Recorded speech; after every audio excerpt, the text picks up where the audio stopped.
L'Internet des objets, l'intelligence artificielle vous intéresse? Accédez aux derniers livres audio, podcasts et livres électroniques en un seul endroit. Trouvez votre source d'inspiration sur farnell.com/multimédia. Farnell, votre fournisseur de produits électroniques et industriels.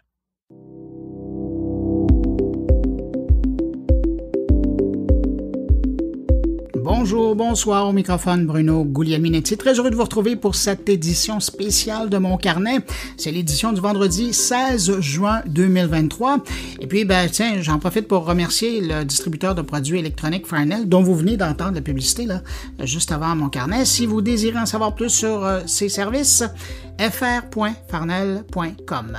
Au menu cette semaine, je vous propose une grande table de discussion d'1 heure autour de l'utilisation de l'intelligence artificielle dans l'éducation.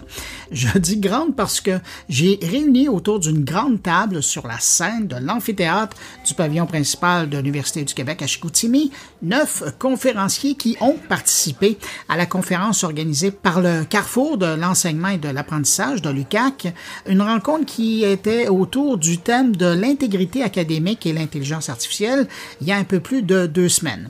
L'intelligence artificielle aujourd'hui, ça bouscule le monde de l'éducation. Sa présence soulève plusieurs questions, dont celle du plagiat, la valeur des diplômes, les compétences nécessaires à son usage responsable, des enjeux d'éthique, des impacts sur la formation, bref, autant de sujets que j'ai abordés avec mes invités que je vous présente à l'instant. Alors, je commence tout près de moi et puis on va enfiler ça jusqu'au bout de la table. Étienne Hébert, il est vice-président aux études, à la formation et à la réussite à l'UQAC. Olivier Diane, il est fondateur de Building 21 et professeur au département des littératures de langue française, de traduction et de création à l'Université McGill. Martine Peters, elle est directrice du partenariat universitaire sur la prévention du plagiat et professeure au département des sciences de l'éducation à l'Université du Québec en Outaouais. André Gobeil, il est le directeur général du Cégep de Chicoutimi. Hervé Saint-Louis, il est professeur au département des arts et des lettres de l'UQAC. Andréane Sabourin-Laflamme, elle est professeure de philosophie et d'éthique de l'IA au Cégep André Laurando. Frédéric Bruno, il est professeur de philosophie au Cégep André Laurando. Julie Bouchard, directrice du département des sciences de la santé à l'UQAC. Et puis on termine tout au bout de la table avec Mireille Léger-Rousseau, bibliothécaire au service des bibliothèques et archives au campus Longueuil de l'Université de Sherbrooke. On fait une courte pause et je vous reviens avec mes invités. La tech en continu. Vous connaissez Radio Mon Carnet? C'est le meilleur du podcast Mon Carnet, diffusé 24 heures sur 24, 7 jours semaine. Avec plus de 1000 entrevues et chroniques proposées par Bruno Guglielminetti, Jean-François Poulain, Thierry Weber et Stéphane Ricoul. Pour écouter Radio Mon Carnet, c'est simple. Allez sur radiomoncarnet.com ou visitez le blog moncarnet.com.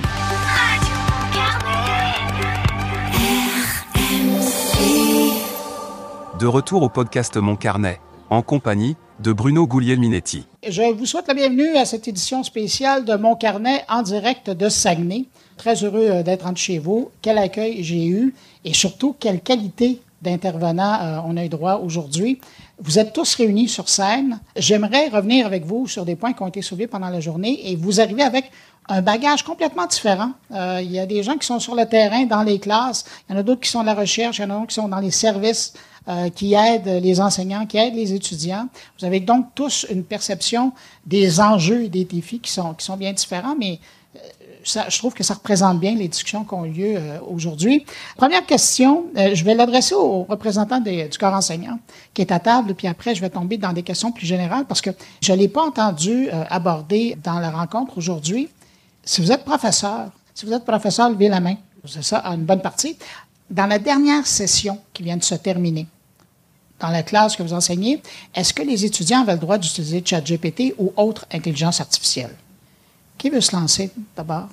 Ça va être Julie Bouchard qui va se lancer en premier.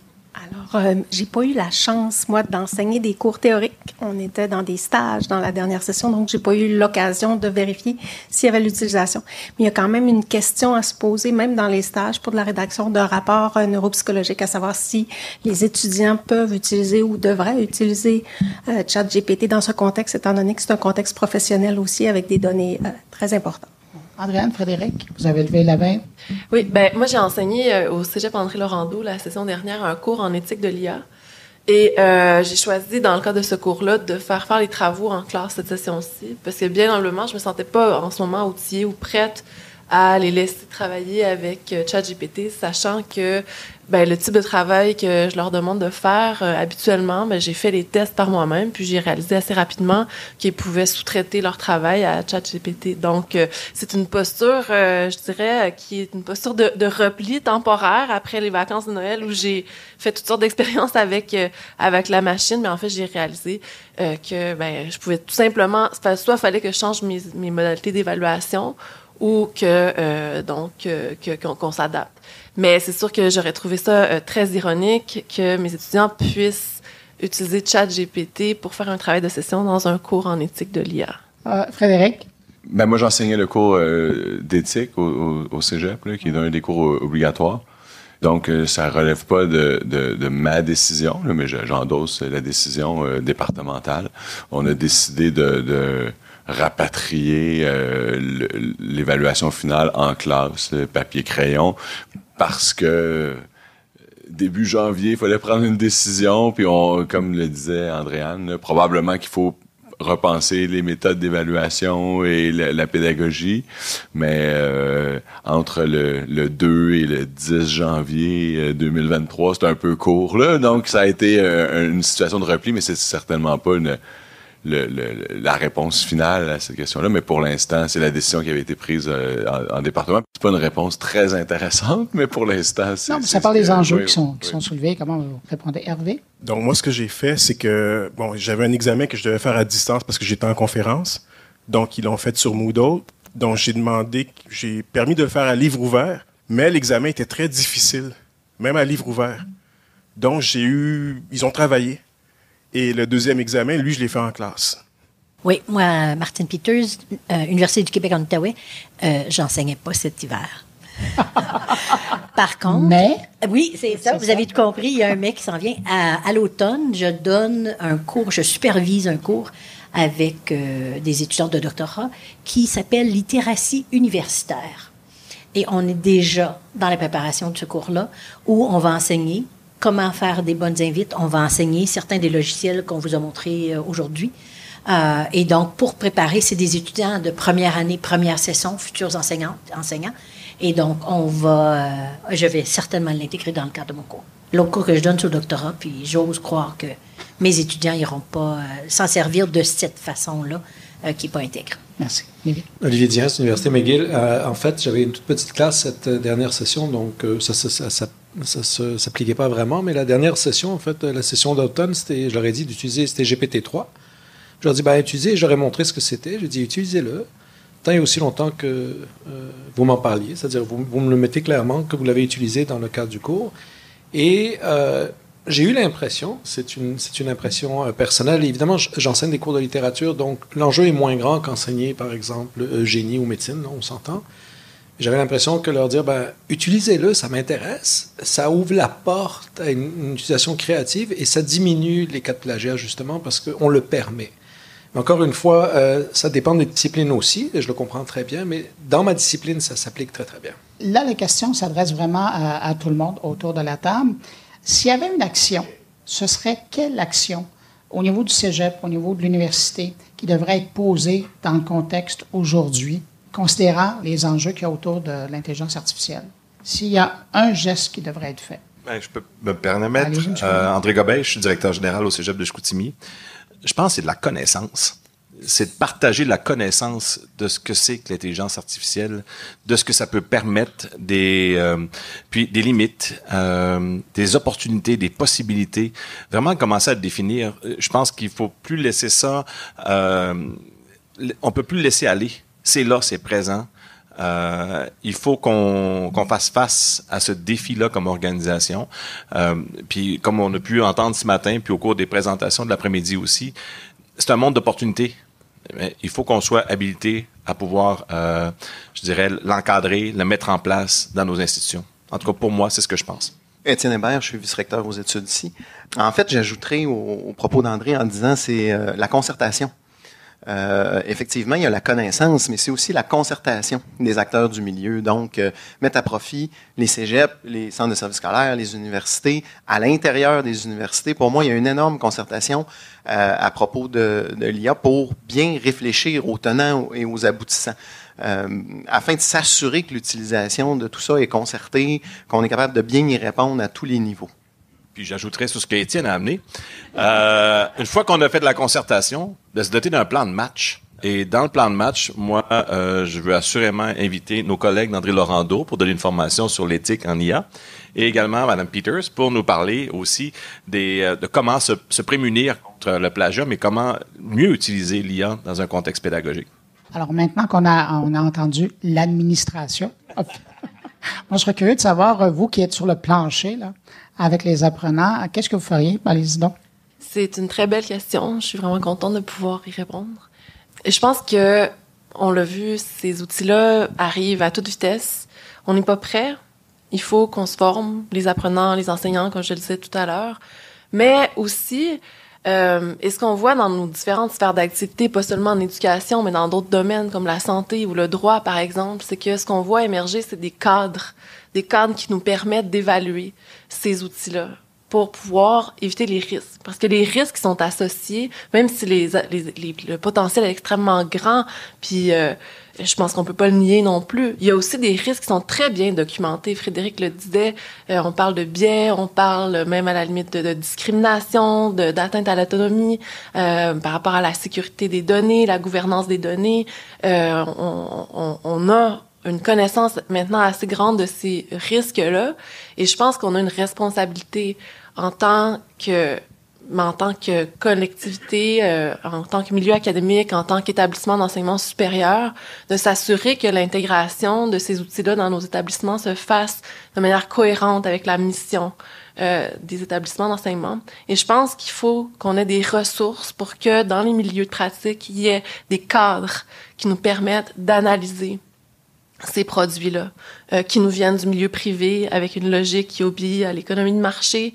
Et donc, il faut qu'on s'assure, on a le pouvoir dans une certaine mesure, on a un certain pouvoir sur ce qu'on choisit de faire avec ces outils. Donc, je pense qu'il faut aussi interpeller nos dirigeants pour qu'ils débloquent des ressources pour qu'on intègre des cadres éthiques qui nous permettent de baliser l'utilisation de ces outils-là. Madame Léger-Rousseau, qu'est-ce qui devrait être fait? Moi, ce que j'espère, et c'est un souhait qui est partagé par de nombreux bibliothécaires, c'est on est très sensible aux valeurs démocratiques. En général, on souhaite que la connaissance soit accessible au plus grand nombre.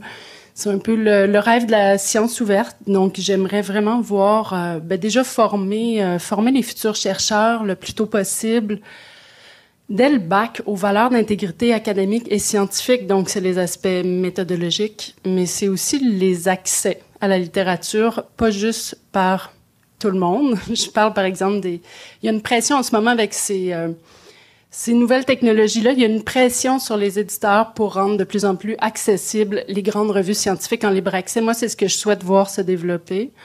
Donc, je pense que toute la communauté académique peut participer à promouvoir ce projet-là. Éventuellement, ce que je voudrais voir se faire aussi, ça c'est peut-être un peu moins en classe, un peu plus en recherche, mais c'est vraiment adapter les outils qui existent, qui sont très puissants, pour qu'ils soient en mesure de travailler efficacement à des fins de recherche, pour accélérer la recherche, notamment en médecine. C'est intéressant parce que vous mentionnez le fait qu'on devrait le prendre dès le bac, mais la question que moi je me pose, c'est est-ce qu'on devrait commencer au niveau collégial? Oui, au niveau collégial, mais moi je pense qu'il faut commencer même plus tôt que ça. Il faut qu'on commence à en parler, puis que ces cultures éthiques-là, tantôt je parlais dans la présentation de HECI, du côté humain de l'éthique, de la créativité, puis de l'imagination, il faut qu'on commence à amener ça dès le secondaire ou le primaire, pour que cette culture-là soit présente, puis après ça, mais que nous, on fait juste l'accompagner dans son développement, tant au collégial qu'à l'université. Je ne sais pas ce que les autres collègues peuvent en penser. On va aller avec M. Diane et après on va rechercher. Je pense que l'élément qui manque dans cette conversation-là, c'est les étudiants et les étudiantes. On a des communautés, cégep et universitaires, des communautés de gens brillants, de plusieurs âges différents. Et mon expérience, c'est que quand on pose ces questions-là qu'on a soulevées aujourd'hui aux étudiants et aux étudiantes, ça les intéresse beaucoup, ces questions-là. Et ils ont des points de vue particulièrement intéressants aussi. Donc, au lieu d'essayer de mettre des barrières ou de faire peut-être leur dire, bon, voici qu'est-ce qu'on fait avec ces choses-là, quels sont les problèmes éthiques, les problèmes de gouvernance, les problèmes économiques qui viennent avec ces choses-là, tous ces problèmes dont on a parlé aujourd'hui. Et à ce moment-là, on pourrait justement avoir avec nous toute une immense communauté d'étudiants qu'on n'aurait plus besoin de surveiller parce qu'ils comprendraient les enjeux fondamentaux. Au lieu de jouer un petit peu, au lieu de mettre des barrières pour essayer de les contrôler, c'est beaucoup plus de les amener dans le giron. Et en classe, je peux vous dire, bon, évidemment, dans ce genre de questions que j'aborde en classe, c'est plus facile pour moi. C'est absolument fascinant, les conversations qu'on a sur ces choses-là. Et ils sont souvent un petit peu plus sévères sur l'utilisation de ces technologies que nous-mêmes, nous le sommes. M. Bruno? Oui, j'ajouterais à ce qui a été dit. D'ailleurs, je vois, il y a des gens, là, des collègues du récit dans l'assistance dont je veux saluer le travail. Pour ce qui est de l'enseignement supérieur, en fait, c'est quelque chose sur lequel on revient constamment, mais dans la mesure du possible, on cherche à travailler en ce sens-là, mais ça nous prendrait quelque chose comme l'équivalent de ce travail-là, mais pour l'enseignement supérieur. En fait, c'est un peu imagé, là, mais je crois que c'est vrai. Un étudiant ou une étudiante au collégial, présentement, pourrait faire tout un parcours d'études sans jamais entendre parler de ces questions-là parce que ça fait pas partie du programme, parce que si on en entend parler, ça relève d'initiatives personnelles de professeurs qui décident de trouver un moyen comme nous, par exemple, dans nos cours, on finit par en discuter, mais là, compte tenu de la place que ça prend dans nos vies, puis on a insisté abondamment sur cette question-là, j'appelle de mes vœux une réaction, là, il faut faire quelque chose. Maintenant, je sais très bien les changements de programme et tout le reste, c'est extrêmement compliqué, là. Donc, mais il faut aller en ce sens-là, la littératie numérique. Donc, Andréane parlait plutôt de la question de la préparation des organisations, des établissements, c'est-à-dire que, bon, comme elle l'a bien dit, faut pas attendre qu'on nous propose des outils d'intelligence artificielle pour se dire, bon, il faudrait réfléchir à ça ou à ces trucs. Puis là, on est toujours en retard, en fait, là. Il faut se préparer avant parce qu'on sait que ça va arriver. Donc, il faut avoir des structures, il faut avoir des outils d'évaluation et tout le reste. Mais aussi, évidemment, c'est notre cheval de bataille. Il faut former les gens. Puis c'est à double niveau, là. C'est-à-dire que là, nous, il faut d'abord former les personnes dans nos organisations, le corps professoral, les professionnels, l'administration, tout le monde, bref, pour être prêt, puis comprendre, puis savoir qu'est-ce qu'il y en est. Et comme nos établissements, nos organisations ont cette particularité de former des gens, évidemment, dans la formation qu'on produit, il faut faire ça aussi. Ça m'apparaît comme essentiel. Pour un prof de philo, c'est assez intéressant de pouvoir continuellement parler de ce que je fais et de n'avoir pratiquement jamais à justifier la pertinence de ce dont je parle parce que tout le monde voit très bien. Bref, c'est un sujet qui est sur toutes les lèvres. Merci. Madame Bouchard? Vous avez parlé du cégep de l'université. Moi, j'irais plus jeune encore parce que nos jeunes, ils ont besoin de cette littératie numérique-là aussi et ils utilisent instinctivement les ordinateurs et autres. Donc, il faut leur montrer très jeune qu'est-ce que c'est les impacts, oui, le potentiel, mais aussi les risques associés à ces utilisations-là. Je suis certaine qu'il y en a qui l'utilisent au primaire, même au secondaire. Donc, il faut partir plus tôt que juste le cégep et l'université par rapport à ça. M. Gobeil, après Mme Oui, j'ai une amie qui enseigne à l'école secondaire. Puis elle me racontait qu'en anglais, elle voit des étudiants qui lui remettent déjà des travaux qui ont été faits par ChatGPT, mais ils n'ont pas la connaissance, ils sont pas en mesure de discriminer le fait que leur enseignant va pouvoir le savoir que ce texte-là a été fait par ChatGPT. Mais justement, il faut déjà qu'on en parle. Je suis tout à fait d'accord avec ce qui est arrivé. Il faut absolument qu'on en parle avec eux maintenant, parce qu'ils vont nous arriver tout croche au cégep. Donc, il faut s'assurer que ça soit pas le cas. Sur le propos intéressé. Madame Peter? Puis du cégep, ils vont nous arriver tout croche à l'université. Ah oui, c'est ça. Moi, je pense que je reprendrai pas la première action que j'aurais nommée, c'est évidemment la formation. Mais la deuxième action que je prendrais, et ça, c'est quelque chose de pas simple, pas facile à faire, c'est il faut modifier nos politiques. Parce que autant je veux être dans la prévention, un des moyens de prévenir, c'est que ça sache qu'on punit. Et donc, nos politiques ont besoin d'être révisées pour dire qu'est-ce qu'on accepte, qu'est-ce qu'on n'accepte pas au niveau du plagiat dans nos universités, dans nos cégeps, et faire en sorte que nos politiques reflètent nos nouvelles définitions. Et ça, c'est pas quelque chose qui se fait facilement. Ça prend du temps dans les administrations de faire cheminer, mais c'est archi urgent parce que si on pense à ce qu'on a en septembre, qu'est-ce que vous allez faire dans vos établissements quand un étudiant va avoir utilisé ChatGPT pour remettre un travail et vous êtes capable de le prouver. Là. Déjà, il faut être capable de le prouver. Mais c'est pas écrit nulle part dans nos politiques qu'on va sanctionner s'il a utilisé ChatGPT. Alors, il faut modifier nos politiques. Ça m'interpelle beaucoup, ce que vous venez de dire, Mme Peters, mais je pense que ce qu'on voit avec les technologies, c'est qu'il y avait déjà une faille dans ce qu'on faisait. Et la technologie, ce qu'elle a fait, en fait, c'est qu'elle nous a montré qu'il y avait une faille. C'est-à-dire que la façon dont on fait l'évaluation avec les textes, etc., bon, le plagiat a toujours existé, il y avait toutes sortes d'idées de plagiat, il y avait toutes sortes de technologies qui existaient beaucoup plus lentes, mais elles existaient quand même depuis Internet. C'est-à-dire qu'il y a une faille, en fait. Puis je pense que la question qu'il faut se poser, c'est quelle est la méthode la plus efficace pour évaluer nos étudiants, peu importe la technologie, pour qu'ils y arrivent. Et je comprends qu'il faut quand même mettre des barrières. Je comprends que de temps en temps, il faut qu'il y ait des menaces. Mais ça suffit. C'est pas ça qui va faire que les failles qu'on a dans la façon dont on enseigne et l'évaluation vont disparaître. Je pense qu'il faut faire les deux choses, en fait. M. Hébert, ça vous interpelle, les menaces? Non, en fait, je reprendrais ça. Pour moi, les politiques, la refonte des politiques, effectivement, c'est nécessaire, mais ce qui m'intéresse dans une politique, c'est pas tellement l'aspect punitif, mais déterminer le carré de sable, en fait, dans lequel on joue. Parce que la partie punitive est jamais intéressante dans ces affaires-là. Je pense que ce qui est important de décider, c'est quoi notre terrain de jeu, c'est quoi les balises qu'on va utiliser. Et pour moi, la question des menaces, en effet, c'est pas du tout une bonne façon de faire. Je suis beaucoup plus axé sur le développement des compétences et de l'intégrité. Pour moi, on parle de ça depuis tantôt, mais en fait, ce qu'il faut développer dès le primaire, c'est l'intégrité de nos jeunes. Puis là, on parle d'intégrité académique, mais pour moi, le passage à l'intégrité citoyenne est direct. Une fois qu'ils quittent le système scolaire, s'ils n'ont pas intégré toutes ces notions-là d'intégrité académique, puis d'aller valider leurs sources, puis de vérifier, ben on vient de passer à côté de notre mission première, qui est de former des citoyens. Et donc, moi, je le vois beaucoup plus sous cet angle-là, qu'il ne faut pas les menacer, il ne faut pas les punir, même si malheureusement, de temps à autre, on a des infractions aux études, puis quand notre carré de sable, il dépasse notre carré de sable, puis il faut réagir, mais il faut les former à agir de façon intègre et éthique. Oui, Mme Peter?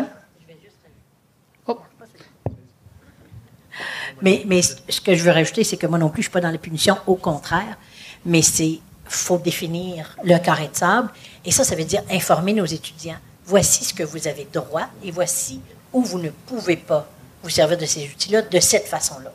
Et une fois que c'est clair et que c'est dit, c'est autant pour les étudiants que pour les profs qu'on a des outils pour ensuite faire en sorte qu'on ne se retrouve pas au comité de discipline. Monsieur Dion. C'est plutôt une petite anecdote. Quand j'avais mon poste d'administrateur à McGill, je parlais au doyen de la vie étudiante, puis qui était responsable justement de l'intégrité académique, pour vous dire que c'est pas une question de technologie. Alors, il fait venir une étudiante à son bureau parce que, bon, il semblerait qu'elle a acheté, il a trouvé, je ne me rappelle plus comment, mais il avait trouvé qu'elle avait acheté son travail sur Internet. Et il la voit, il dit, bon, écoutez, j'ai trouvé que vous avez acheté votre travail sur Internet, donc il va y avoir une sanction. Puis c'est une des meilleures histoires qu'on m'a racontées. Puis l'étudiante, elle a dit, ah ben, je peux pas croire que ma mère a fait une chose pareille. Famille très honnête, hein? Mais donc, elle est offusquée que sa mère ait triché au lieu de faire le travail pour elle. Donc, c'est pas juste un problème technologique. Hein? On l'a bien dit, là, c'est un problème d'intégrité. L'intégrité, elle est humaine, elle n'est pas machine.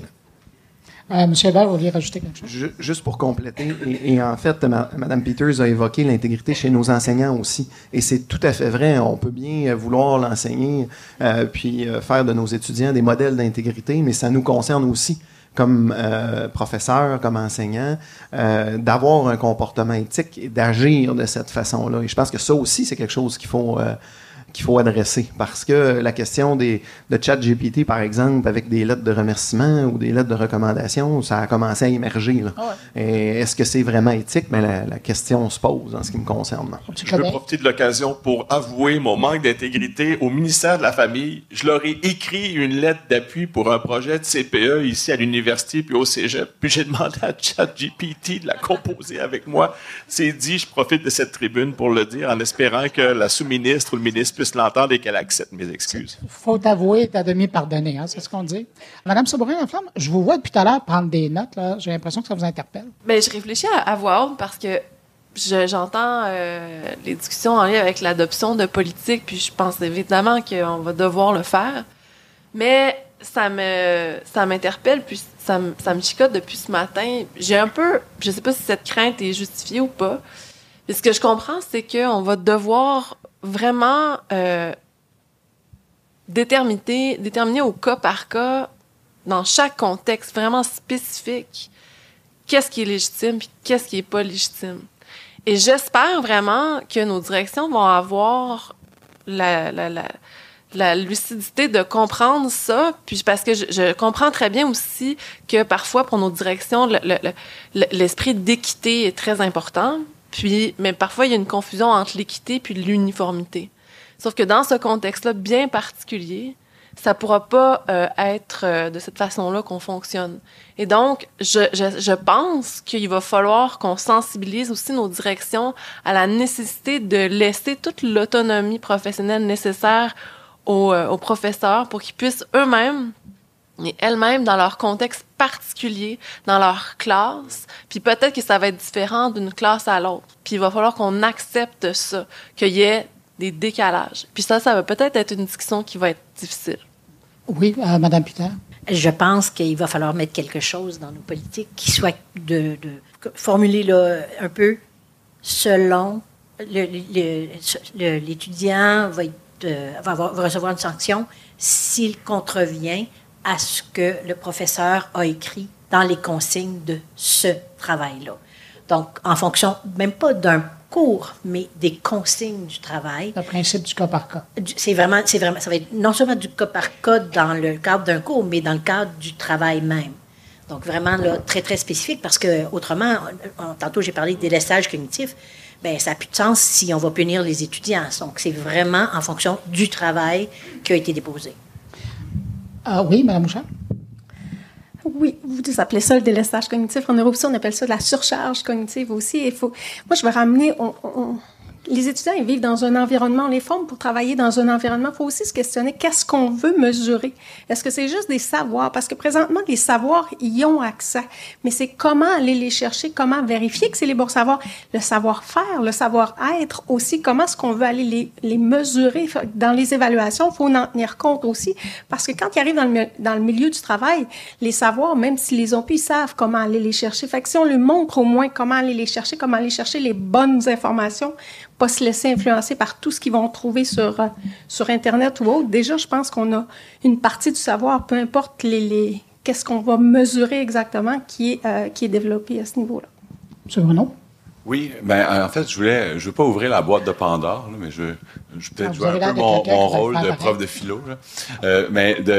En fait, je crois que ça pose une question fondamentale, là, puis ça nous remet en question. C'est la raison pour laquelle on organise des événements comme ceux-là. Je comprends dans quel sens on a fait à plusieurs reprises référence à la fameuse calculatrice là, plus tôt. Puis je comprends dans quel sens, puis je le vois bien. Mais je pense qu'il y a quelque chose quand même de fondamentalement différent. Puis je pense que c'est en partie ce qui cause le malaise là, et qui force la tenue de ce genre d'événement-là. C'est que là, jusqu'à tout récemment, en tout cas dans les études en enseignement supérieur, pas exclusivement, mais disons que la production de textes écrits était, on pourrait dire, le moyen privilégié de vérifier l'acquisition de compétences et de réussite. Et là, on se rend compte qu'on a une technologie qui joue sur ce terrain-là. Je vais paraphraser un auteur qu'on aime bien, qui s'appelle Luciano Floridi, là, mais qui qui dit, ben, tu sais, l'histoire, là, dans les derniers siècles, là, c'est un décentrement graduel. On s'est rendu compte qu'on n'est pas au centre de l'univers. On s'est rendu compte qu'on n'est pas au centre de la création. On s'est rendu compte qu'on n'est pas en pleine maîtrise de nos idées, puis l'inconscient, etc. Machin, machin. Là, on se rend compte qu'on n'est pas les seuls à être capables de produire des textes qui sont plausibles et qui sont cohérents. Et ça nous force à remettre en question cette idée-là ou à repenser cette idée-là. Puis je pense qu'il faut, malgré tout, prendre la mesure là, du décentrement puis des questionnements philosophiques. Mais là, je vous entends parler de repenser, de revoir, de retravailler, de réévaluer. Mais dans le calendrier, là, ça va prendre au moins, puis là, je suis optimiste, là, une bonne année académique. Enfin, je suis optimiste, c'est ça que je vous dis. Est-ce que ça veut dire que les diplômes qui vont se donner, les diplômes qui viennent de se donner, là, et les diplômes qui vont se donner, il va y avoir une petite période où on pourra toujours avoir un doute sur la qualité d'apprentissage et la certification qui auront été faits, tant au niveau du secondaire, du collège que de l'universitaire, parce qu'on n'aura pas revu les critères d'évaluation, on n'aura pas vu l'encadrement des outils d'IA. Oui, M. Saint-Louis. Bien, il faut aussi comprendre qu'avec la pandémie, cette remise en question est déjà là ici pour toute une génération. Donc, c'est un peu, comment je pourrais dire, c'est déjà là ici où est-ce que vous avez appris correctement à distance puis tout ça, les travaux, les trucs, c'est toujours à livre ouvert. Tu sais, il y a toute une génération là et je pense qu'il faut juste vivre avec. Faut pas paniquer, faut pas avoir peur de ça. C'est juste là. Il y a une grosse période de changement maintenant. Puis ça fait juste rajouter sur cette grosse période de changement. Le changement, c'est pas juste pour nous et les employeurs plus tard, c'est les étudiants aussi. Eux, ils sont les deux pieds dedans aussi. Faut pas les oublier. Ils sont rentrés, plusieurs d'entre eux sont rentrés en plein milieu de la pandémie où ils ont commencé une autre façon d'apprendre exactement. Puis là, en plein milieu, on a tout changé pour eux. Puis là, on leur dit, ben ce dernier changement-là, ici, on n'est pas sûr. Donc, je pense qu'il faut juste accepter cette génération-là, c'est comme ça. Puis comme ils nous disent que ça va avancer encore plus vite, ben là, c'est comme ça. Madame Peter, je vous vois me regarder. Là. Moi, j'aurais le goût de dire, on a demandé un moratoire. On n'aura pas un moratoire, mais on pourrait ralentir. Et ralentir, ça veut dire que dans un an, c'est utopique de penser que tout le monde va avoir modifié ces méthodes d'évaluation, tout ça. On a de la formation à avoir, on a des changements. Et c'est utopique aussi de penser que tous nos étudiants vont utiliser l'intelligence artificielle pour tricher, pour plagier. On a des étudiants qui sont au départ intègres et qui vont continuer de l'être. Donc, nos diplômes, et là, j'aurais le goût, j'aurais le goût de dire, on avait des étudiants pendant la pandémie, avant la pandémie, qui trichaient, et il y a des étudiants il va toujours avoir des étudiants qui vont tricher. Mais on a la grande majorité de nos étudiants qui faisaient leurs travaux avec intégrité. Et je pense qu'il faut garder ça en tête, se donner le temps de changer de bord encore une fois, et on espère que nos étudiants vont suivre, puis vont continuer à faire ce qu'ils avaient fait, ce qui fait en sorte que nos diplômes, ils ne sont pas parfaits, il n'y a rien de parfait, mais ils sont encore très valables. M. Diane. Et après, M. Bravo.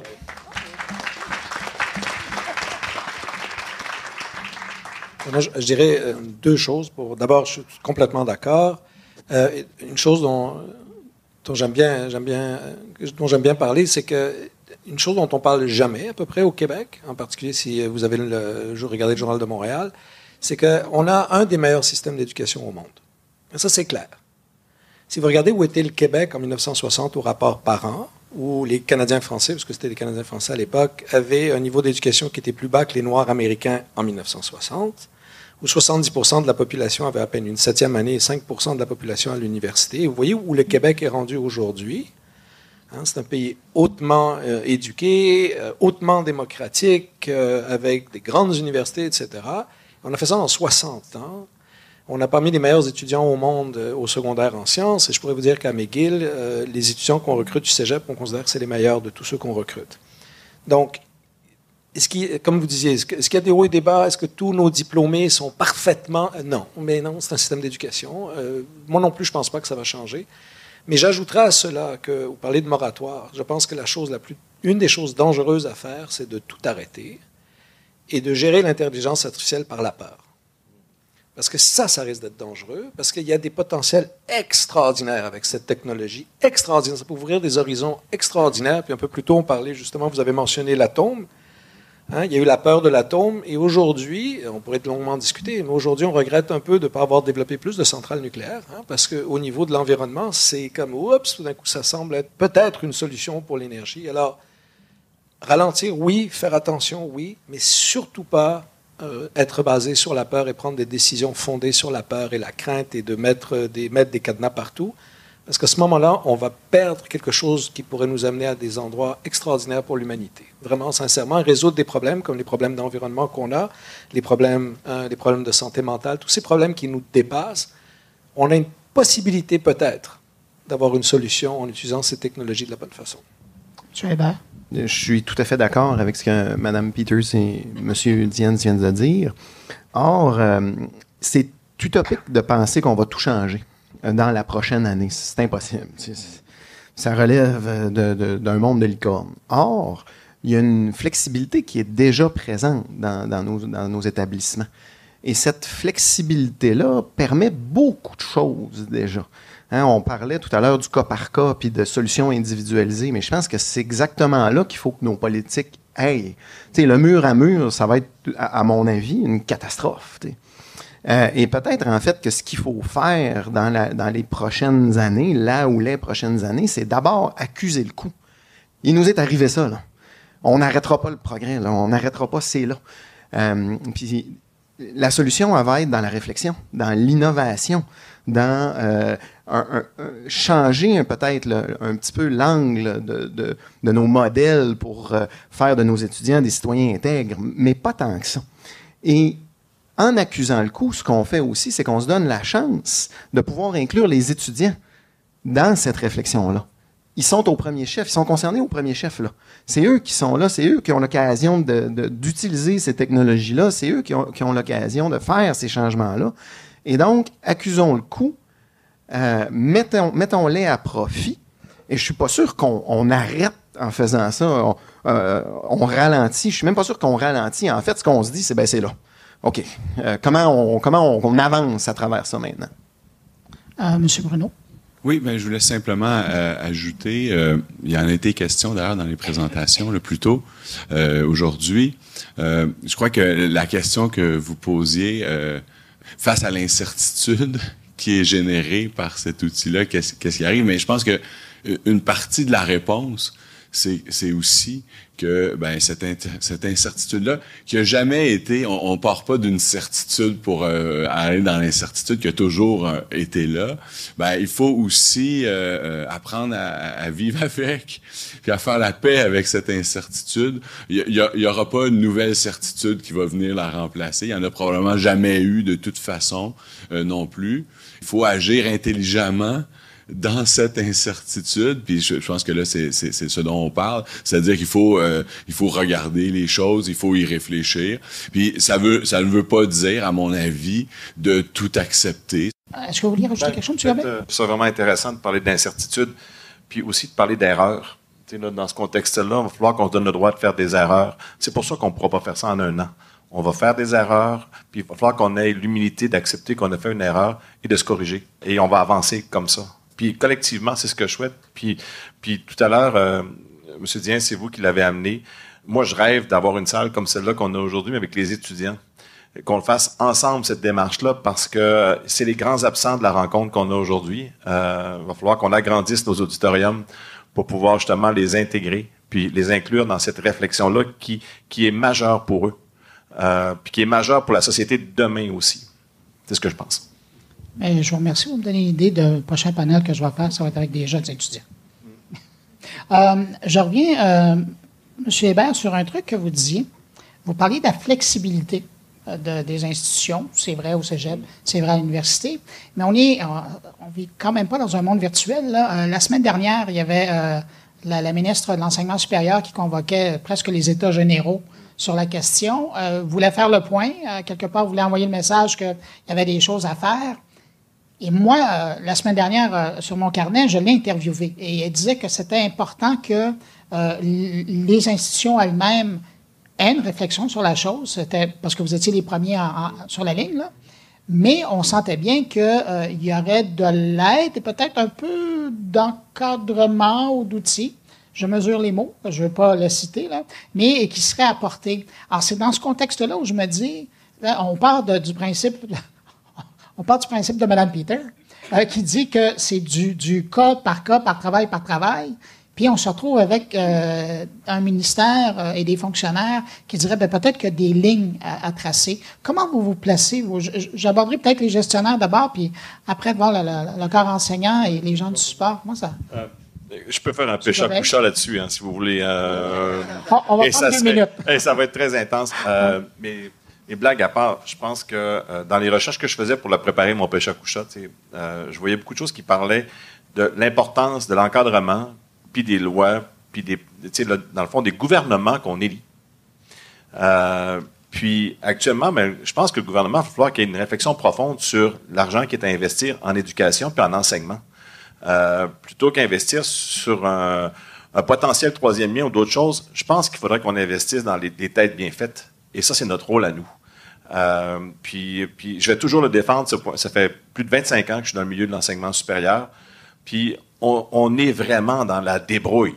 On n'a pas beaucoup de moyens, mais on réussit à avoir un système éducatif qui fait ses preuves depuis le rapport parent. Mais imaginez si on fait pas grand-chose, si on fait beaucoup de choses avec pas grand-chose, qu'est-ce qu'on pourrait faire avec beaucoup de choses? Et si jamais vous réinterviewez Mme Derry, vous pouvez lui dire que j'étais dans une table ronde et puis il y a quelqu'un qui nous dit si vous augmentiez les moyens, de quelle façon on pourrait faire arriver avec de belles réalisations dans le milieu éducatif québécois. Moi, c'est ce que je souhaite. Puis d'arrêter de nous mettre des redditions de comptes à pu finir et qu'on nous dise, on va vous donner de la liberté, on va donner de la flexibilité, de l'agilité, puis allez, épatez-nous. Puis je pense qu'on est capable de le faire. On l'a prouvé par le passé, pour être encore capable de le prouver dans le futur. C'est bon. Je vais me faire l'écho d'André. En fait, on ne demande pas mieux que d'avoir de la souplesse. Ceci dit, je pense que Mme Derry disait qu'il y aura peut-être une réflexion à avoir ou des balises de données ou de l'aide, mais en fait, il faut comprendre que si on n'est pas à l'avant-plan, on va être coupable de ne pas avoir été présent. Et il faut être présent. Il faut se faire entendre et il faut jouer un rôle de leadership, à mon avis, dans ce domaine-là, pour pas arriver avec des produits finis où on dit « Ouais, mais mon Dieu, notre voix était où, là? » À quel moment on nous a consulté? Bon, on nous a consulté, mais je pense qu'il faut être beaucoup plus proactif qu'autre chose là-dedans. Et faire la démonstration d'une certaine façon qu'on en a des pistes de solutions à proposer, que si on a les moyens de nos ambitions, on va arriver à des résultats très intéressants. Donc, moi, je pense qu'il faut être proactif, il faut causer des événements comme ça, il faut collaborer, il faut aller au-devant d'eux. C'est un pouvoir d'influence, je pense, qu'on peut avoir et qu'il nous faut prendre. Et on sent qu'il y a une porte qui est ouverte, là. Oui, c'est pas tant à Mme Derry, je pense qu'il faut faire le message, c'est à M. Legault. C'est plus, ou à M. Fitzgibbon, ultimement, mais c'est eux qui ont les cordons de la bourse, puis c'est eux qui doivent les délier, puis c'est eux qui doivent donner les orientations, puis à défaut, c'est nous qui devons les réélire. Donc, c'est dans cet esprit-là, je pense qu'il faut qu'on amène le message. M. Diam? On en a parlé toute la journée qu'en fait, l'intelligence artificielle est variée, elle est multiple, elle touche à divers domaines divers domaines humains, puis elle les touche différemment. L'erreur fondamentale qu'on peut faire, c'est d'avoir une décision qui nous vient d'en haut, qui dit voici comment ça va s'appliquer. Parce que par définition, ça ne marchera pas. Ça va donc éliminer certaines choses, ça va forcer certaines choses qui ne peuvent pas être les bonnes, parce que les ministres ont 1 milliard d'autres choses à faire. C'est nos spécialités, mais ce n'est pas forcément la leur. Ils vont demander à quelques personnes, ils vont essayer d'appliquer un one size fits all sur toute la province à des systèmes scolaires un est à Montréal-Est, l'autre qui est dans l'ouest de la ville de Montréal, l'autre qui est dans le Vieux-Québec, l'autre qui est à Matane ou ici au Saguenay, complètement différents. Donc, s'il y avait quelque chose à leur dire, c'est, comme vous disiez, faites confiance au système, faites confiance aux gens qui sont compétents dans le système, donnez-leur les possibilités de réfléchir au niveau local à ces questions-là. Et peut-être que l'addition va prendre du CAC va être différente de celle de McGill, va être différente de celle du cégep de Chicoutimi. Et peut-être que comme ça, justement, on pourra apprendre l'un de l'autre. Votre décision était meilleure que la nôtre, on va emprunter. Au lieu d'être, encore une fois, placardé par la peur, il faut absolument légiférer. Parfois, il ne faut pas légiférer. Parfois, c'est important de ne pas légiférer. Madame Léger-Rousseau, je viens vous voir. Vous avez une réalité d'appui, autant au niveau des enseignants que des gens qui font de la recherche que des étudiants. Comment vous voyez ça, cet encadrement de l'utilisation? Je ne saurais mieux dire que M. Diens. Je pense aussi qu'il est beaucoup trop tôt pour légiférer. Je m'attends pas du tout. J'espère que les encadrements, les balises, les règles viendront pas d'en haut. Il y a bien assez de gens super compétents sur le terrain qui réfléchissent à ça. Je pense surtout que même sur le terrain, il est trop tôt pour savoir quoi que ce soit. Donc, c'est l'heure d'observer, de recueillir des données, d'essayer des affaires et de continuer à se parler, et aussi avec les étudiants. Madame Sabourin-Laflamme. Oui, bien, on parle de réglementation, on parle de loi. Évidemment, un peu partout dans le monde actuellement, les gouvernements sont en train de faire ces réflexions-là. En Europe, on vient d'adopter, le Parlement européen vient d'adopter le projet de règlement sur l'IA. Au Canada, on a un projet de loi qui a été déposé, qui est à l'étude actuellement. Au Québec, il y a des comités qui sont formés. Évidemment, c'est certain qu'on le disait tout à l'heure, de la réglementation qui est adoptée sans consultation, c'est sûr que c'est pas souhaitable. Mais en même temps, moi, je pense qu'il faut quand même qu'on réglemente de manière assez rapide, puisqu'il y a quand même des risques assez importants associés à ces technologies. Par exemple, je vais vous donner un exemple précis dans le milieu de l'éducation qui a fait scandale pendant la pandémie. Au Royaume-Uni, puisque les étudiants ne pouvaient pas compléter leurs examens de fin de collège en classe, bien, on a confié à une intelligence artificielle le rôle de leur attribuer un résultat en fonction de leurs résultats passés. Donc, ce qui s'est produit, c'est que l'algorithme a systématiquement attribué des résultats très, très bons aux étudiants qui venaient de collèges qui étaient très favorisés historiquement, et a attribué, le contraire, à des étudiants qui venaient de collèges qui performaient moins bien à ces évaluations uniformisées, des résultats, donc, moins bons. Donc, on comprend ici le risque. On parle de discrimination qui est illégale. Donc, on veut vraiment s'assurer que ce type d'utilisation-là soit pas présent dans nos établissements d'enseignement. Mais ça, c'est un beau cas de biais, ça. Exactement. Donc, c'est l'idée, en fait, ici, c'est que les données étaient biaisées et donc le résultat était biaisé, mais là, il y a eu un effet discriminatoire, ce résultat-là. Donc, on voit que ces risques-là existent, donc il faut que ce soit encadré. Et on a des droits fondamentaux qui existent, on a des chartes qui peuvent nous aider à réglementer là-dessus. Puis, j'aimerais juste dire, évidemment, que le droit ne devrait pas tout couvrir. On est dans une société où le pluralisme moral devrait prévaloir et où on doit laisser une sphère de liberté individuelle aux individus. Mais on a fait aussi le choix, en tant que société, d'avoir des fondements démocratiques qui sont communs, puis qu'il faut qu'on s'assure qu'ils soient respectés dans le cadre de l'utilisation de l'IA. Et ce qu'on le voit dans différents milieux, puis là, on l'a vu en éducation, c'est qu'il peut y avoir de réels dangers pour l'égalité, pour l'accès à l'éducation. Et dans le projet de règlement sur l'IA qui a été adopté par le Parlement européen récemment, leur approche, c'est une approche d'évaluation des systèmes par les risques. Et donc, plus les systèmes sont considérés comme étant risqués, plus ils doivent être encadrés. Et je vais juste terminer en disant que les systèmes qui sont utilisés en éducation pour la notation, par exemple, ou pour l'admission, sont considérés comme étant d'emblée comme des systèmes qui sont à haut risque et qui doivent, avant d'être mis en marché, donc être étudiés, être évalués pour s'assurer justement qu'ils ne soient pas préjudiciables. Monsieur Bruno?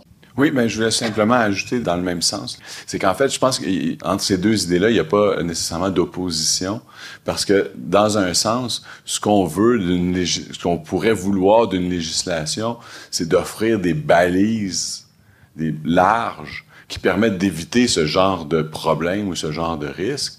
Règle générale, je pense que on ne veut pas de toute façon de législation qui vienne nous dire qu'est-ce qu'on fait chaque jour ou comment on utilise dans notre classe l'intelligence artificielle ou peu importe. Donc, il n'y a pas d'opposition entre les deux. Donc, c'est si on fait des législations qui veulent excéder leur champ qu'ils devraient occuper, que là, ça devient problématique, en fait. Le risque est, je crois, réel là, qu'on se lance dans une entreprise législative où là, on commence à faire toutes sortes d'encadrements sur toutes sortes de choses que dans d'autres contextes, on ne réglemente pas parce que ça relève de l'initiative des groupes ou des personnes ou peu importe. Donc là, c'est que chaque niveau, finalement, que la loi fasse ce qu'elle a à faire, donner les balises générales, protéger les droits fondamentaux. Ensuite, qu'il y ait des directives, par exemple, dans les établissements communs qui vont réglementer l'utilisation dans un établissement, mais que ça laisse de la place pour que dans chaque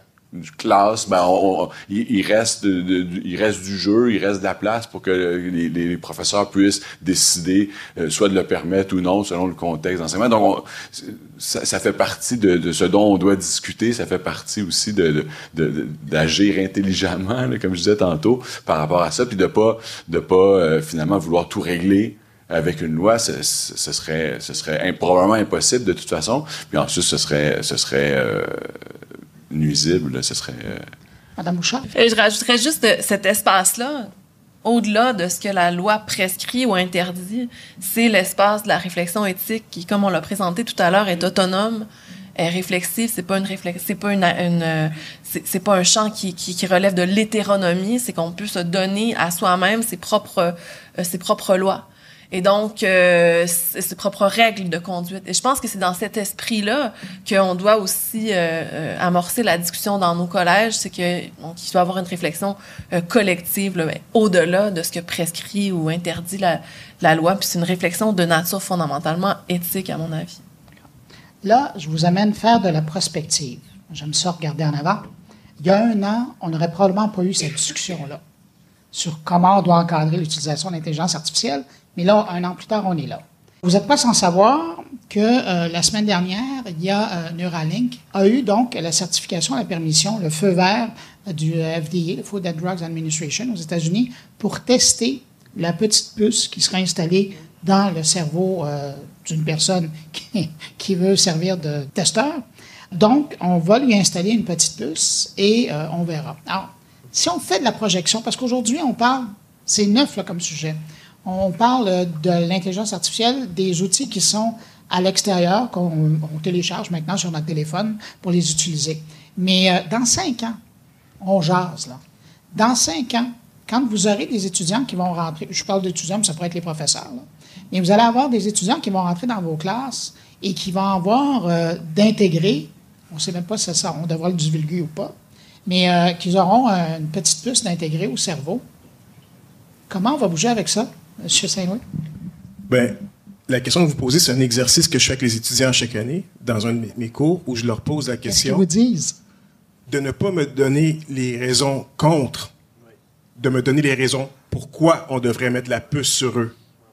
Et là, c'est un exercice pédagogique très intéressant parce que là, ils veulent pas aller là, mais tu les forces à dire, donne-moi des arguments, pourquoi? C'est facile de dire pourquoi pas. Évidemment, je n'essaie pas de les envoyer dans une direction spécifique, mais on parle toujours de pédagogie. Alors, la question ici, c'est, donne-moi des arguments, pourquoi on devrait le faire? Alors, ça les fait réfléchir, et peut-être que c'est là qu'on va trouver des solutions pour pourquoi ne pas le faire. C'est un sujet comme dont j'en ai un petit peu parlé, là, les brain-computer interfaces. Comme je vous disais, on est loin d'être dans la science-fiction. Ouais. Ça va être, peut-être dans 2-3 ans, on va avoir une table ronde, on va poser la question de le droit à la vie privée cognitive, là, jusqu'où s'arrête, est-ce que j'ai droit à ma vie privée cognitive? Ça va être un débat très intéressant. Bon, écoutez, je pense que vous l'avez vu, je suis généralement plutôt un optimiste. Moi, je vous dirais, si quelqu'un vient dans 4-5 ans avec une puce, peut-être pas un étudiant, mais si on arrive à intégrer ces choses-là dans la recherche, moi, je me dirais, tant mieux.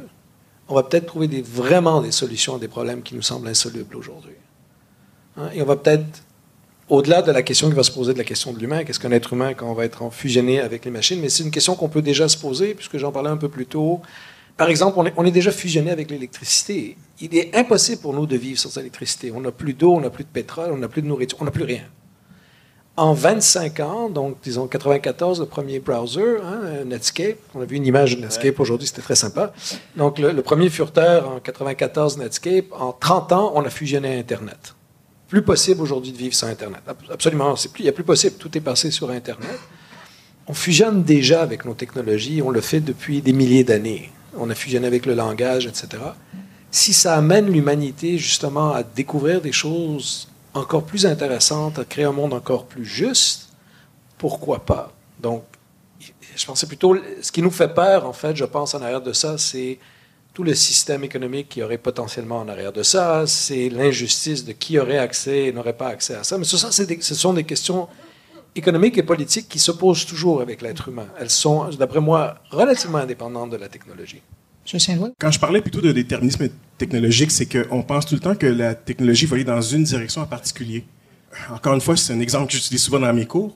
C'est que probablement ce qui va arriver avec le Neuralink, c'est que les gens vont s'échanger des recettes de soupe aux garganes et de tarte au bleuet. Ça va faire des meilleures tartes et non pas trouver la solution pour régler le problème du cancer. Alors, c'est qu'on pense tout le temps qu'on veut toujours acheter de la technologie et dire, parce on a des grands idéaux. Et pourtant, à la fin, on échange des recettes de soupe aux garganes entre les grands-mères avec la petite puce dans le cerveau. C'est probablement ce qui va plus arriver que la solution pour guérir le cancer. Il faut juste se mettre en contexte que c'est souvent comme ça que la technologie s'en va. Comme je le mentionnais, les chats plutôt, c'est ça. C'est ce que j'allais dire, donc l'échange de photos de chats a encore un bel avenir. C'est exactement, c'est ce qui va arriver. Ouais. Donc, faut pas, disons que c'est un usage qu'on trouve un peu ridicule peut-être, mais c'est ça que les gens veulent produire comme contenu. Les gens veulent pas parler, non, je vais pas trouver une solution au cancer, là. On va aller à Mme Bouchard et après M. Gobeil. En fait, ce que vous apportez, ça existe déjà. Les cardiologues vont mettre des puces au niveau cardiaque pour pouvoir suivre le patient, le rythme cardiaque. On a des implants des fois dans le cerveau pour des personnes qui ont du Parkinson pour éviter les tremblements. Donc, c'est des éléments qui arrivent déjà. C'est quelle utilisation on va en faire qui est différente. De la même façon, le nucléaire, de la même façon qu'on va poser la question sur pourquoi ne pas l'utiliser ou pas. Si on dit le nucléaire aux étudiants, tu dis est-ce que c'est bon l'utilisation du nucléaire? Ils vont dire non, c'est dangereux, ils vont penser à la bombe. Mais en fait, ça traite des maladies présentement, le nucléaire. Donc, il y a toujours la façon qu'on va utiliser. Et je pense qu'il faut éveiller les consciences à qu'est-ce que ça peut avoir comme effet. Même dans l'enseignement, si on demande à un étudiant, est-ce que tu veux que ton médecin se fie sur ChatGPT pour trouver ta maladie, peut-être que ça ne tentera pas, puis ça va réveiller une conscience de dire, peut-être que ça vaut la peine d'apprendre quelque chose et de le montrer correctement. M. Gobeil? Moi, il y a un élément, je trouve, qui est manquant dans le débat qu'on a, puis c'est drôle, c'est comme c'était le sujet de là il y a un an, puis là, ça l'est moins un peu, c'est le développement durable. Aussi dans cette préoccupation-là, puis dans le développement durable, dans sa grandeur. Pas seulement qu'au niveau des réchauffements climatiques, mais dans l'égalité des chances. Puis tantôt, c'est M. Diens qui l'évoquait. Tu sais, moi, il n'y a pas de souci à ce qu'on puisse offrir un pacemaker à quelqu'un ou avec une puce qui peut donner les données, tout ça, qui sont couverts par l'assurance maladie lorsqu'on le fait. Mais la puce, qui va y avoir droit, qui n'y aura pas droit? Puis en développement durable, on parle beaucoup d'égalité des chances. Et moi, c'est ces éléments-là qui me préoccupent un peu plus que savoir si on va en avoir ou pas. C'est-à-dire qui va en profiter et de quelle façon. C'est un peu comme tout à l'heure, on parlait du biais pour les résultats académiques d'étudiants en Angleterre. Moi, c'est là ma grande préoccupation. Moi, s'il y a quelque chose qui m'anime, autant que l'intelligence artificielle ou les développements humains, c'est celui de l'égalité des chances. Puis ça, c'est ce qui me préoccupe. C'est pour ça que je travaille dans un secteur public et que je veux que tout le monde ait ces possibilités-là, ces opportunités-là.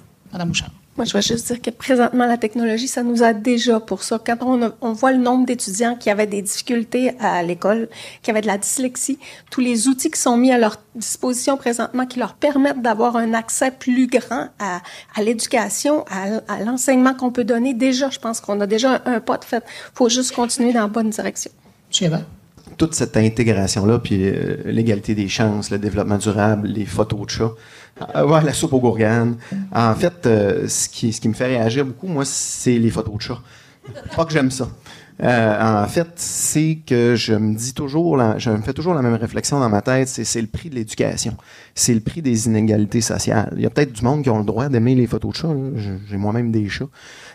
Mais je trouve que on touche quelque chose de fondamental quand on touche à ces questions-là, c'est que si les gens se servent d'outils technologiques pour partager des photos de chats, est-ce qu'on a bien rempli notre mission? Est-ce qu'on a rehaussé le niveau d'éducation, de scolarité de la population? Est-ce qu'on a incité les gens à mieux réfléchir? Est-ce qu'on a incité les gens à être plus critiques? Est-ce qu'on a incité les gens à mieux consommer? Est-ce qu'on a joué notre rôle comme établissement d'enseignement supérieur? Puis je comprends que c'est la réalité, mais c'est aussi notre rôle social. Et ici, comme M. Diens disait, on a un système d'éducation qui vise à rétablir ça. Et moi, je pense, à toutes les fois que j'entends parler des photos de chats, je me dis, oui, mais c'est notre rôle de pas de combattre ça, j'ai pas de meilleur mot à ce moment-ci, mais de s'assurer que les gens qui partagent des photos de chats, là, au fond, en toute connaissance de cause, parce qu'ils aiment ça, puis pas parce qu'ils ont rien d'autre à parler. M. Gobeil. Il n'y a pas si longtemps, on remettait les diplômes aux étudiants, puis lors de mon allocution, je faisais état d'un prof de philo que j'avais eu en 85, qui me parlait de... moi, je regardais le mur, comme les photos de chat, autrement dit. On regarde le mur et on trouve ça abominable. Mais nous, comme personne, on a un impact sur notre brique. Donc, il faut qu'on travaille sur notre brique. Chacun, dans notre environnement, il faut faire la promotion des éléments, dire, hey, il y a peut-être d'autres choses qu'une photo de chat. Je vais te montrer ce qu'on peut faire avec ça. Puis tranquillement, on peut faire un changement pour 1, 2, 3 personnes. Puis si tout le monde ici fait un changement pour 1, 2, 3 personnes, et chaque personne fait un changement pour 1, 2, 3 personnes, peut-être qu'on va avoir moins de photos de chat, puis que la soupe aux gourganes va être universelle pour tout le monde. S'il y a quelqu'un qui prend la conversation là, au hasard comme ça, il va se poser des questions. M. Bruno? Je m'en voudrais de pas profiter de cette occasion pour souligner... ben non, moi j'ai pas de chat, puis j'aime pas les photos de chat, puis j'aime pas les chats, désolé. Là. Mais un peu plus sérieusement, au-delà de ça, je m'en voudrais de dire, ben c'est pas si surprenant ou anodin que ça que les gens échangent des photos de chats là, non plus. Là. C'est le modèle d'affaires des compagnies qui fournissent ces plateformes et ces outils. Puis je pense qu'il faut le dire là, que ces outils sont développés par la plupart là, par des compagnies qui ont un modèle d'affaires quelconque, qui encouragent ce type de pratique et ce type d'utilisation parce qu'il y a de l'argent à faire avec ce type de comportement aussi. C'est aussi une question politique, c'est aussi une question de responsabilité des collectivités. Et donc, il faut éviter de tout mettre sur les épaules des individus. M. Diane, est-ce que vous voulez réagir? Je vais quand même revenir sur l'idée des chats parce que... bon, d'abord, j'aime bien les vidéos de chats, hein, je les regarde, mais on ne peut pas être intense 24 heures par jour. Hein? Un être humain a besoin de jeux. Ce jeu-là a toujours existé. Quand j'étais jeune, j'adorais le cinéma, mais ce n'est pas tous les films que j'allais voir qui avaient gagné la Palme d'Or à Cannes non plus. La littérature n'est pas faite que de grands chefs-d'œuvre. La musique n'est pas faite que de grands chefs-d'œuvre non plus. Parfois, on a besoin de se laisser aller. Donc, il est important aussi de ne pas juste faire, excusez-moi de le renommer, le cas du Journal de Montréal, c'est-à-dire toujours focaliser sur la chose qui ne va pas. Sur 8 milliards d'habitants, vous allez trouver plein d'utilisations négatives de la technologie. Au-delà de ça, il y a énormément d'utilisation positive. Moi, je ne voudrais pas retourner à quand j'étais un étudiant au premier cycle dans les années 80 où ça prenait 4 heures à la bibliothèque, il fallait regarder les fiches, puis là, après, il fallait trouver le livre sur les étagères, il fallait faire des photocopies, on n'avait pas de 10 sous, il fallait aller à la cafétéria, trouver des 10 sous, la photocopieuse. Je n'ai pas envie de retourner à ça. Je trouve que c'est beaucoup plus efficace ce qu'on a aujourd'hui. On parle de YouTube et des problèmes et des algorithmes de recommandation. Il y a des choses extraordinaires, des cours extraordinaires sur YouTube, sur des choses auxquelles je n'avais jamais accès, en philosophie, en histoire, des choses magnifiques que les gens donnent gratuitement pour le plaisir de partager. Mais ça, c'est des choses dont on parle à peu près jamais. Le nombre de sites web qui sont là pour le plaisir de partager, Wikipédia étant le meilleur exemple de ça. Et j'ai un petit truc que je donne, parce que vous parliez des exercices avec vos étudiants. Il y a un petit truc, évidemment, je vais le finir là-dessus, parce que je suis sûr que vous auriez des choses à dire, mais je dis à mes étudiants, je dis... Parce qu'ils aiment beaucoup les années 80, puis quand je leur dis, parce que vous n'étiez pas là dans les années 80, parce que vraiment c'était horrible, moi j'ai détesté. Mais je leur dis, donnez-moi une chose qui était meilleure avant qu'aujourd'hui. C'est pas facile à faire. Hein? Le monde est plus démocratique, il y a moins de guerres, il y a moins de maladies, l'éducation a augmenté. Ça ne veut pas dire qu'il n'y a pas de problème. Le taux de pauvreté a chuté de 90% en un siècle. Nommez-moi une seule chose qui était meilleure à l'époque qu'aujourd'hui. Vous prenez des exemples comme l'automobile, ceux qui ont conduit des automobiles dans les années 80-90 qui étaient des tombeaux roulants, comparé à ce que c'est aujourd'hui. Donc, il y a une amélioration qui se fait constamment avec les utilisations des technologies, malgré les défis sociopolitiques et économiques qui existent. Il faut avoir confiance en l'être humain. Je pense que c'est ça la clé. On va y arriver petit à petit, et ça ne sera pas l'utopie dans 50 ans non plus. Écoutez, je dois mettre un terme à la discussion, mais avant de vous laisser aller, parce qu'on a parlé de beaucoup de choses aujourd'hui. Il y a des gens dans la salle, il y a des gens qui nous écoutent présentement, qui se disent « OK, puis maintenant quoi? » Alors, j'aimerais ça, à tour de rôle, et ça sera votre dernier mot pour clore, si vous aviez une idée, une ressource à partager avec les personnes pour aller plus loin dans leur réflexion de l'intelligence artificielle dans un contexte académique, ce serait quoi? Et je commencerai avec vous, Madame Léger-Rousseau. Je dirais, utilisez-le tout simplement.